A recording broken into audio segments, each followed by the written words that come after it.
வாங்க நண்பர்களே, இப்பொழுது நாம் எங்கு போகிறோம் என்றால் அதிசய குகை கோயில். ஆமாங்க, நெருப்பூர் அருகில் இருக்கும் முத்தியன் திருக்கோயிலுக்கு தான் இப்போது நம்ம செல்கிறோம். வாங்க போகலாம். இது மல்லிகுண்டம் முருகன் கோவிலுங்க. அது அப்படியே போனோம்னா வேங்கானூர் தாண்டிட்டு நம்ம போனோம்னா திருப்பத்தாம்பட்டின்ற ஒரு ஊர் வருங்க. அடுத்தது பார்த்திங்கன்னா சேலம் மாவட்டத்தில் இதோட முடியுங்க.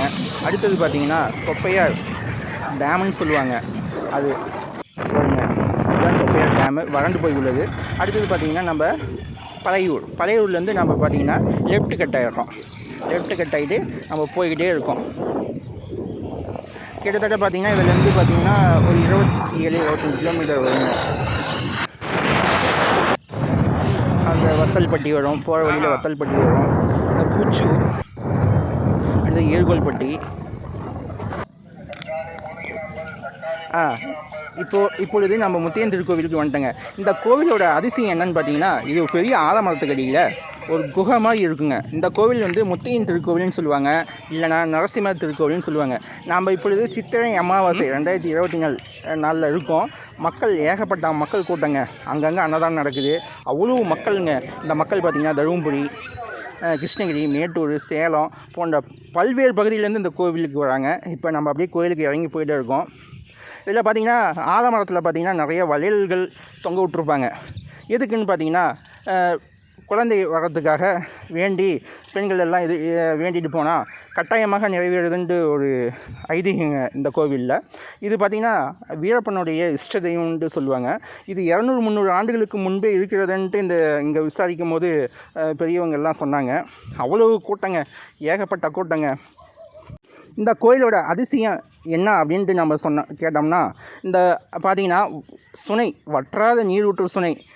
அது வெய்ய காலமாகட்டும் மழை காலமாகட்டும் கிட்டத்தட்ட தண்ணீர் வந்துக்கிட்டே இருக்குங்க. ஒரு 3 இன்ச்சு தண்ணி அந்த சுனை வந்து கொண்டே இருக்கும். இதுதாங்க அதிசயம்.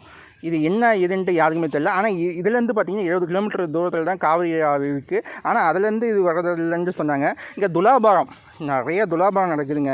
அது குழந்தைகள் இல்லாதவங்க வேண்டிட்டு போனால் அவங்க இது நிறைவேறினா நிறையா வந்து துலாபாரம் குழந்தைக்கு காணிக்க கொடுத்துட்டு போகிறாங்க. அப்புறமேட்டு நம்ம அப்படியே சாமி கும்பிட்டு, அதிசயமான கோவிலுங்க இது முத்தியன் திருக்கோவில். இது பல்வேறு பகுதியிலேருந்து வந்து சாமியை வந்து இது பண்ணுறாங்க, வந்து தரிசித்துட்டு போகிறாங்க. சரி, உங்களுடைய பார்வைக்காக இது நாங்கள் ஒளிப்பதிவு செஞ்சோங்க. இதுதான் குகை. அந்த குகையில் தான் பார்த்திங்கன்னா அந்த சாமி இருக்குங்க. அது ஒரு முறை பூசாரிங்க சாமி பூஜை பண்ணிவிட்டு வெளியில் வந்து உக்காந்து சாமி கும்பிட்றவங்களுக்கு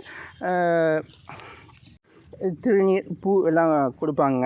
வெளியில் உட்காந்துருக்காங்க. நம்ம கோயிலில் உள்ளே பார்க்கலாம்னா அதாங்க பாருங்கள், சாமி அங்கே இருக்குது. பக்கத்தில் சுயம்பு இருக்குங்க. இதுதான் முத்தியன் திருக்கோவில். மணிகள் ஏராளமாக இருக்கும். சாமி பார்த்திங்கன்னா ஊர்வலம் மெரமனைன்னு சொல்லுவாங்க, அது நடக்குங்க. இந்த திருக்கோயிலுக்கு நீங்களும் ஒரு முறை வந்து தரிசித்து போங்க.